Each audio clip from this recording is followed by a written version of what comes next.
சட்டமன்ற தேர்தலில் இப்போ நிறைய இடத்துல இந்த சட்டமன்ற தலைவர் கொறடா அப்படின்ற 2 விஷயத்த நம்ம கேள்விப்பட்டு இருப்போம். அது என்ன சட்டமன்ற தலைவர்னு ஒரு கட்சியிலுமே சொல்றாங்க. ஒரு கட்சியுமே சட்டமன்ற தலைவர் சொல்றாங்க. ஒரு கட்சியுமே கொறடான்னு சொல்றாங்க.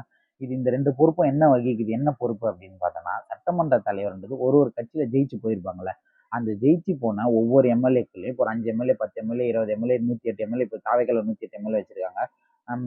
திமுகல 60 எம்எல்ஏ கிட்ட வச்சிருக்காங்க. அதிமுகல 47 எம்எல்ஏ கிட்ட வச்சிருக்காங்க. ஸோ அது அவங்கவுங்க கட்சி சார்ந்த எம்எல்ஏக்கள். அப்படியே அந்த எம்எல்ஏக்கள் இருக்காங்க. அவங்க எல்லாருக்குமே சட்டமன்ற தலைவரா ஒருத்தர பதவியில வைப்பாங்க.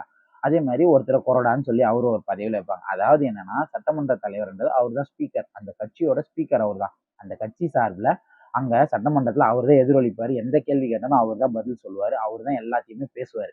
தன்னோட கட்சி சார்புலையும் தன்னோட கட்சி மேல வர கருத்துக்களையும் எதிர்கொண்டு அவர் தான் சட்டமன்றத்துல பதிலளிப்பார். அவர் தான் சட்டமன்ற தலைவர். அவரு ஒரு கட்சிக்குமே இருப்பாரு. ஜெயிச்சு உள்ள போற ஒவ்வொரு கட்சிகளுக்குமே அந்தந்த கட்சி அமைப்பை பொறுத்த அமைப்புல 4 பேரோ 3 பேரோ 10 பேரோ வச்சிருந்தோம். அதுல ஒருத்தரை சட்டமன்ற தலைவரா தீர்மானிப்பாங்க. சட்டமன்ற தலைவரா ஒருத்தருக்கு பொறுப்பளிப்பாங்க.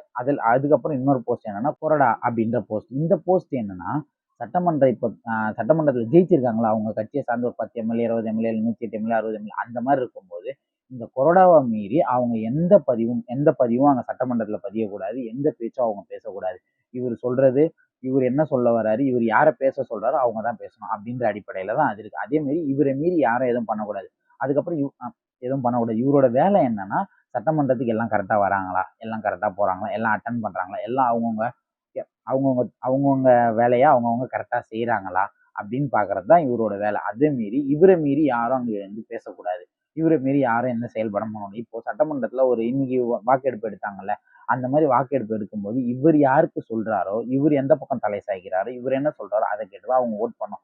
அவங்களா தனிப்பட்ட முறையில எந்த இதையும் அவங்க பண்ணக்கூடாது. அவரோட பொறுப்புல அவரோட தலைமையில தான் இவங்க இயங்கணும். இது ஒவ்வொரு கட்சிக்குமே இருக்கும். ஒவ்வொரு கட்சியோட கொள்கையிலும் இது இருக்கும். ஒவ்வொரு கட்சியுமே அந்த கொறடா சொல்றதை தான் அவங்க செய்யணும், அவங்க பண்ணணும். அதுதான் இந்த சட்டமன்ற தலைவர்ன்ற பதவியும் இந்த கொறடான்ற பதவியும் இது 2 தான் புரியுது. கொறடான்றவரை மீறி அவங்க எதுவும் செய்யக்கூடாது. அவர் சொல்றதை தான் அவங்க முன்மொழியணும். அவர் யாருக்கு எதிர்ப்பு தெரிவிச்சாலும் அவங்க எதிர்ப்பு தெரிவிக்கணும். அவர் யாருக்கு ஆதரவு தெரிவிச்சாலும் அவங்க அந்த ஆதரவை தெரிவிக்கணும். அவரை மீறி அங்க சட்டமன்றத்துல அவங்க எதுவுமே பண்ணக்கூடாது. அதே மாதிரி அவங்க வருகையை அவங்கள ஃபாலோ பண்றது இவரோட வேலை. என்ன பண்றாங்க, ஏது பண்றாங்க, வந்தாங்களா இல்லையான்றது தான் இவரோட வேலை. இந்த கொறடாவோட வேலையும் அப்புறம் சட்டமன்ற தலைவரோட வேலையும் இதுதான். இது ஒவ்வொரு கட்சிகளுமே கொடுக்கப்படுற பதவி தான்.